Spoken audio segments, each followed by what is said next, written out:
Hello, friends. I can already see the greetings that you're giving each other in the chat from all over the world. And this is a reading on behalf of the world and all its confusion, troubles, and suffering, which our connection with each other and with the words of the Zohar can help heal.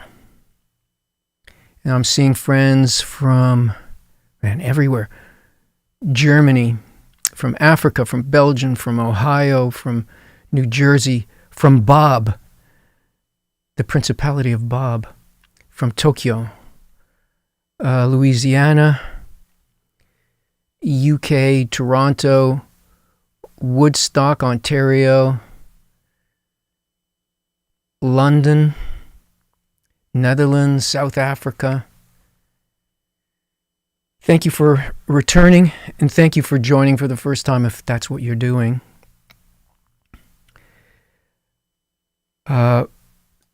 Before we read, it's become a thing for me to talk about the nature of the language of the Zohar. Because the Zohar really interacts with us it wrestles with us.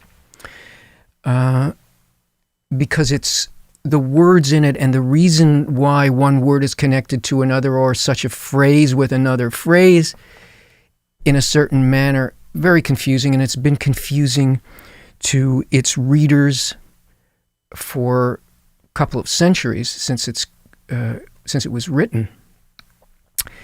Because of the oppositeness of the quality and reason from which the Zohar was written, compared to the reason, the kind of hearing that we have, the nature of our hearts, which are opposite, and to the reason that's behind the structure and the use of certain words and imagery that we find in the Zohar. So it wrestles with us because it's constantly pushing us towards our own nature, which causes a great deal of confusion. Well, its real purpose is to raise it to the nature behind which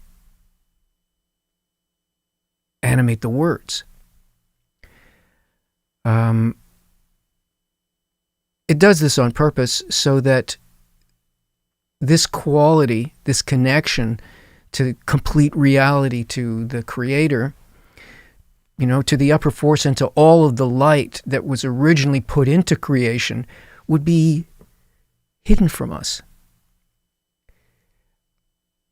But it's not hidden to remain hidden. It's hidden in order to create a situation in which we can reveal it. And the revelation of what's really behind that curtain that seems to separate us from the complete system, that drawing back, that opening of the heart, the resolution of doubt, can only happen because, in the first place, it's concealed. And when all of that connection and the purpose behind creation itself, which is what the Zohar is speaking about, and how creation is made, how we're made, that is the complete joy that can be received, which was the purpose in the first place. Complete giving to us, and of course we are the opposite quality. Something about that from Gems of Wisdom, from sages of Kabbalah who are sage meaning in attainment and able to communicate that attainment.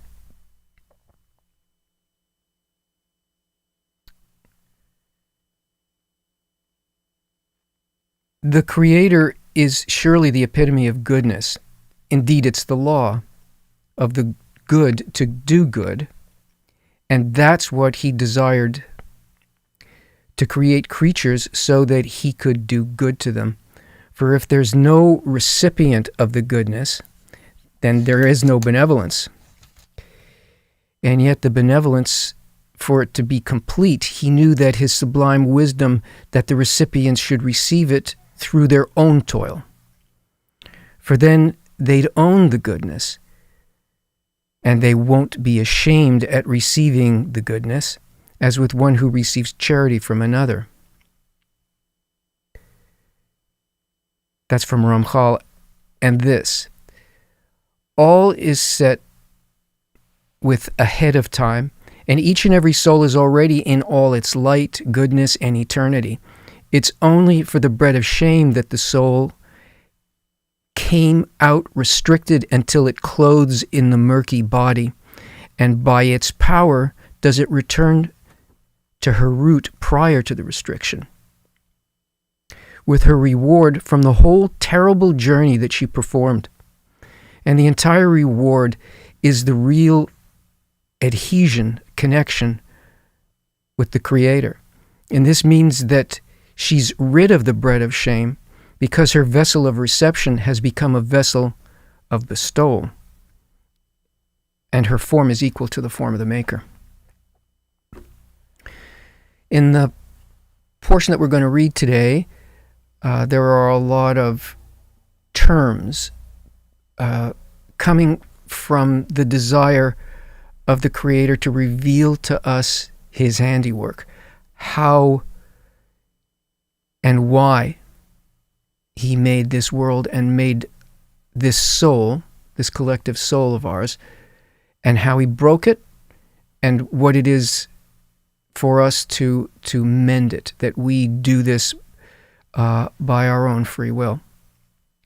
And these terms they're impenetrable.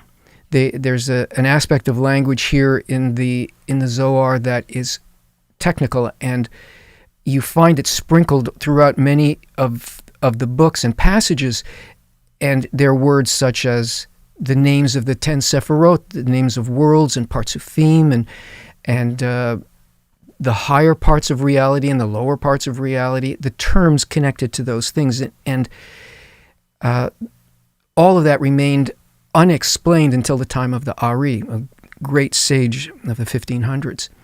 But still it wasn't opened, not until the end of the last century by Bala Salam, and who wrote a complete compendium, a book of scientific explanation of what these terms are. I put a link in the chat for both the book that we're reading from and from the books, the collection of books that Bala Salam wrote on this terminology and how it all connects. And all of the wisdom of Kabbalah is found in the Zohar. There's nothing more than this, and this is its most exalted form. So, my teacher, Rav Lightman, said it in the last couple of days. All that exists is the person's own force of reception and the Creator's force of bestowal and the connection between them. That's what we're going to do. We are going to thread together our connection with each other with the words of the Zohar, aiming at revealing the Creator's quality, and we're going to draw these together.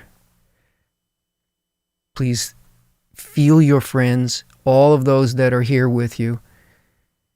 Let's search for that connection and just let the words of the Zohar flow over us.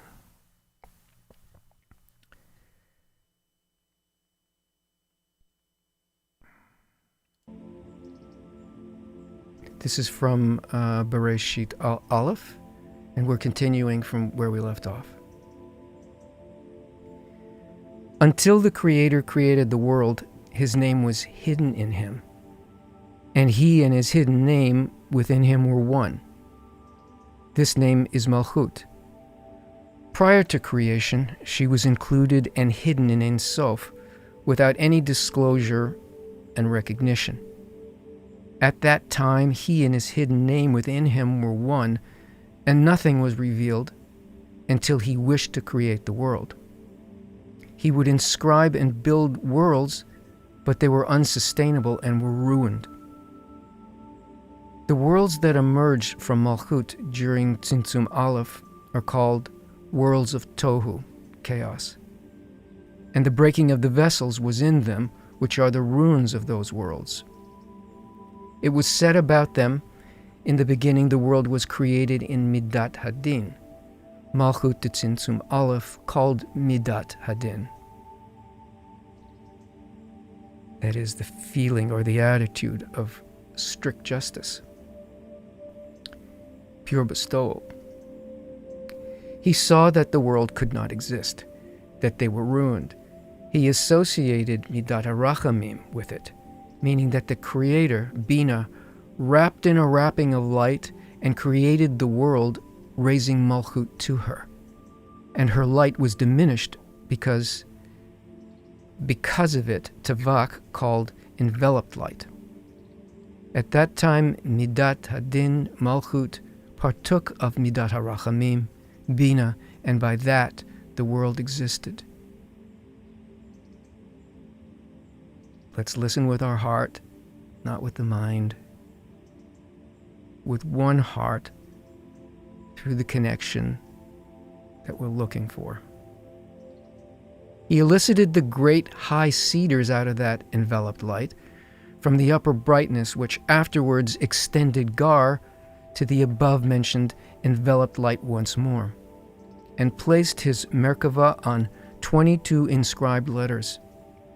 These are Zon, since the letters Ela de Bina, which descend from her to Zon during Katnut and during the Gadlut of Bina, she brings them back to her,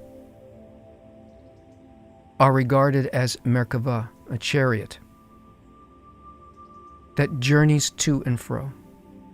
He placed his Merkava on 22 letters, meaning Zon in Kadnut and later in Gadlut Zon, were carved in 10 utterances, which mean Mochin de Gar, and they settled and were properly corrected. The Nukva, the deficiency, is nourished by the male, since the Nukva has nothing of her own, and receives from the male the nourishments, the abundance for her sustenance, as well as the begetting of souls. And God said, "Let there be light." This is the light that the Creator created in the beginning, the light of the eyes, the light that the Creator showed Adam HaRishon, in which he saw from the end of the world to its end. It's the light that the Creator showed to David, which he would praise and say, "How plentiful is your goodness, which you have hidden for those who fear you."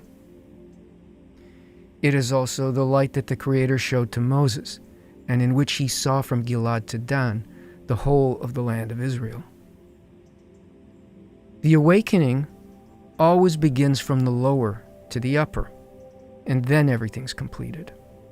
Above 2, each lower degree raises man, a prayer, to its adjacent superior, and the superior to the superior superior, all raising man, first up to the highest of all, and then the abundance pours from Ein Sof, from above downward, descending from degree to degree, from each superior to its inferior until they arrive at the bottom. Thus, with respect to the man, each lower one precedes its upper one, and with respect to Mad, the Mochin poured down from above, each upper one precedes its lower one. If the assembly of Israel, the Nukva, are not initially awakened, Zeranpin would not have awakened above opposite her. By the craving below, it is completed above. As long as the Nukva does not raise man to Zeranpin, Zeranpin has no need to extend Mochin from Erech Anpin. But after Nukva raises man, he extends the Mochin of illumination of Chachma from Erech Anpin to her, and they obtain the Mochin of Panim v'Panim, face to face. A book was lowered to Adam HaRishon, In it he knew and attained the supernal wisdom. The writing says about it, "This is the book of the generations of Adam." The book comes to the children of God, the sages of the generation. Anyone who's rewarded with looking in it knows the supernal wisdom in it, and they look in it and attain in it. The one with the secrets, Angel Raziel, lowered it to Adam HaRishon in the Garden of Eden, and 3 appointed angels before him were guarding the book lest the outer ones grip it. When Adam left the Garden of Eden, he was still holding that book. When he went outside, the book left him. He prayed and cried before the Master, and he returned it to him as before, so wisdom would not be forgotten from people, and they would engage in order to know their Master. The Creator is destined to correct the world and correct the spirit of life in people in a way that they live forever. As it is written, "He shall swallow up death forever."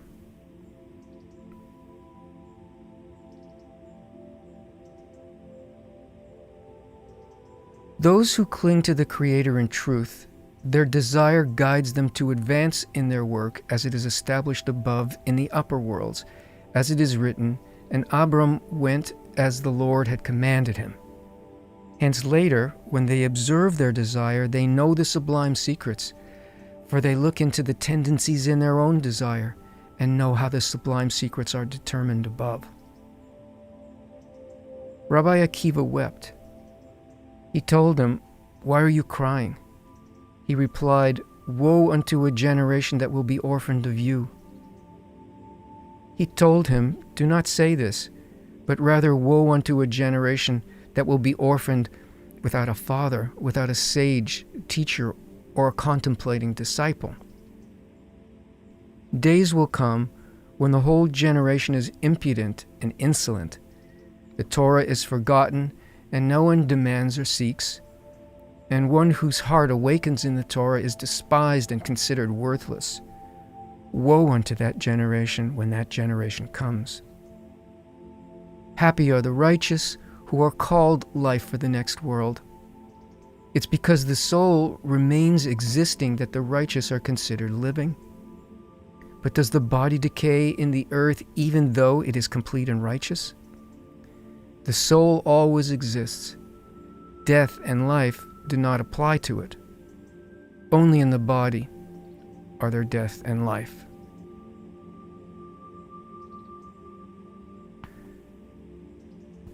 The Creator crowned Adam HaRishon with high crowns, with Mochen Dagar, and created him in the 6 edges of the world in Mochen Davak, so he would be complete in everything.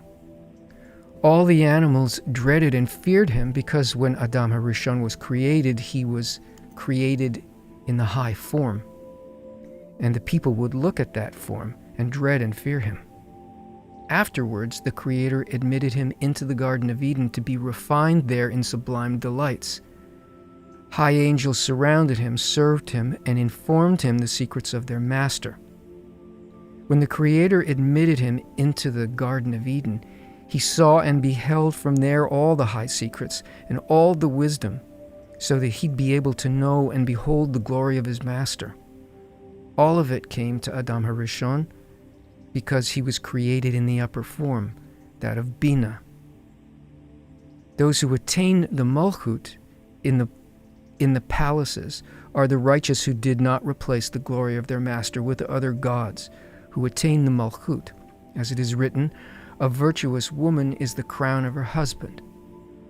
It is so because the power of Malchut's faith is that one who attains it is rewarded with divkut, with his maker, with always fearing him, and never straying to the right or to the left. Remember the friends? Search for the connection in your heart. If you were at the Congress, go and hide in that place in the center of the Congress where all the friends are. Leave yourself and hide in that place. The palace of the Chassidim, the pious, whose quality is what's mine is yours and what's yours is yours, meaning to bestow and not receive. That palace is superior to all the palaces because the degree of chesed is the highest of the 6 sephirot, chagat nahi. It is a palace that stands above all the palaces. It's impossible to be rewarded with that palace unless one has been completed in all the degrees in the palaces below. It's considered as though he was relying and standing over their degrees. It's the palace of the right because the degree of chesed is considered the right line, and there's no one to attain it except for those holy chassidim and all those who love their master with great love. At the palace door stands all those who unified their Maker each day, who extend each day the disclosure of the unity of the Creator from Ein Sof to the Sephirot and to all the worlds. They are the first to rise, from there to higher palaces. Rabbi Shimon says, I have found in the books of the ancients the order by which to tie the degrees, which are the secrets of secrets, in one connection, meaning the explanations of the 7 palaces. A connection means unification of 2 degrees or more in one another so that they illuminate together in a joint illumination to the lower ones.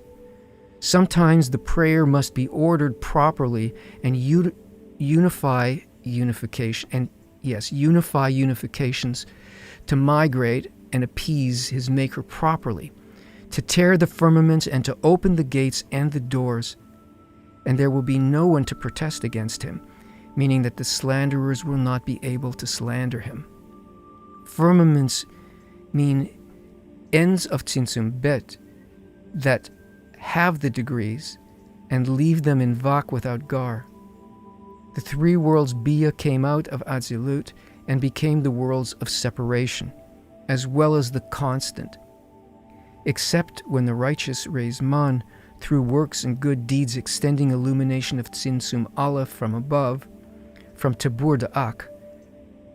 At that time, that illumination lowers the firmament from the place of Bina back to the place of Malchut, as she is in Tzimtzum Aleph, and Bina and Tum de Kelim return to their degree, complementing the 10 Sephirot de Kelim and Gar of the lights. Likewise, the 3 worlds Bia become Atzilut once more. Thus, through their work, the righteous cancel the boundaries of Katnut, called firmaments, and extend the Mochin de Gadlut. That matter is considered that they tear the firmaments, as it is said, to tear the firmaments, meaning they tear and they cancel the boundaries of Katnut, which elicit the 3 worlds Bia to separation from Atzilut, and return them to Atzilut.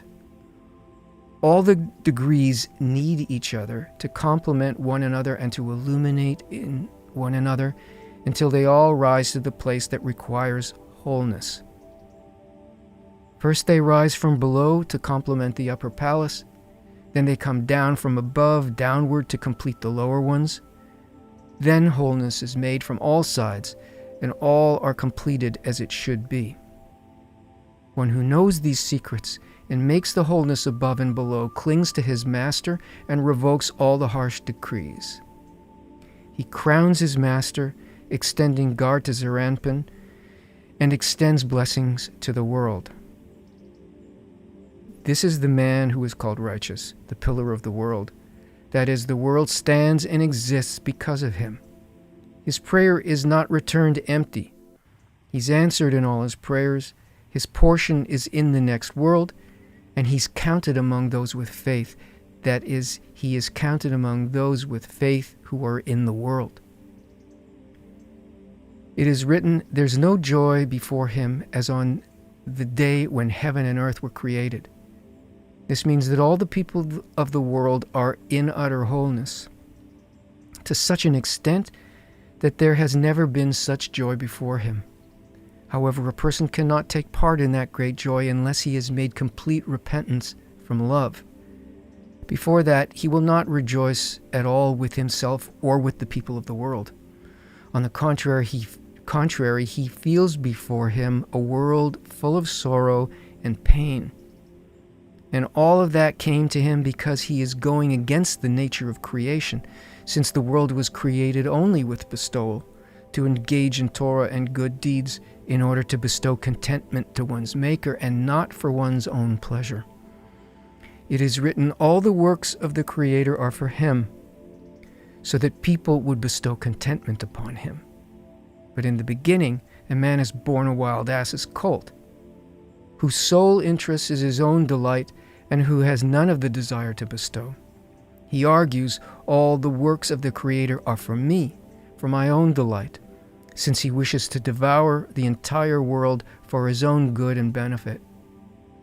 Hence the Creator imprinted bitter and harsh afflictions in self-reception, instilled in man from the moment of his birth bodily pains and emotional pains, so that if he engages in Torah and mitzvot, even for his own pleasure, through the light of it, he will still feel the lowliness and the terrible corruptness in the nature of receiving for the self.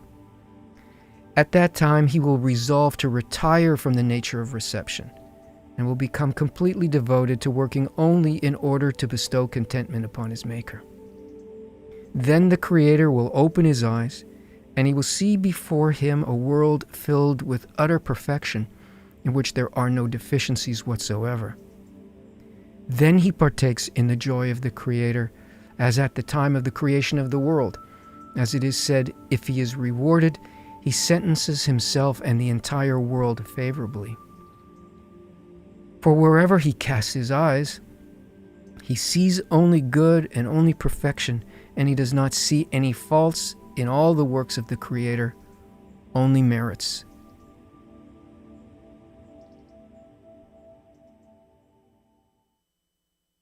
Let's see what you friends have to say.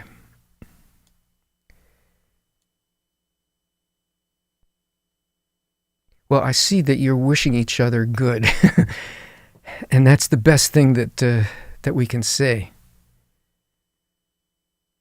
It's great to see you all.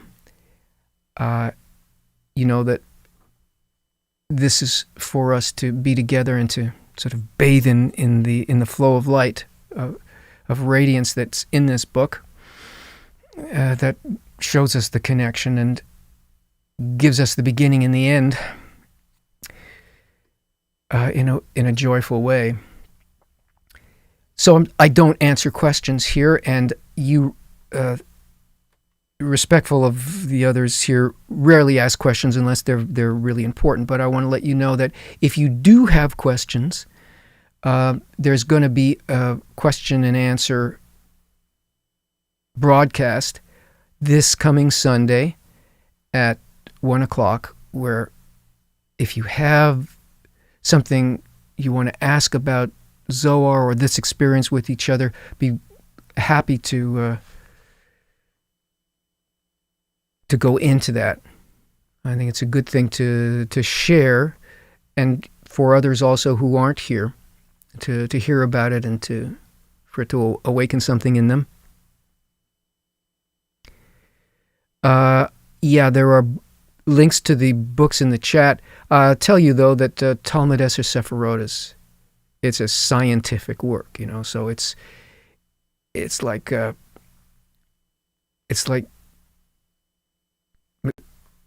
mechanisms of physics, and it's the physics of the soul, of our inner life. So it's not something that is easily approached or understood. What we're doing here with each other is something that also needs to be happening when looking into that book. And you do need guidance. It has to be delivered, received from a teacher orally in order to make these connections. But just as a thing itself of taking all of this that's in the Zohar and presenting it in such a way that you can begin to get some purchase and hold on to this structure in us and how all of this really works from the place of the intention of the Creator is amazing, just to even to hold those books. So again, thank you for joining all together, for doing the real thing, because it's felt, and hopefully felt in the world as well. And let's get together next week at the same time. Thank you, friends.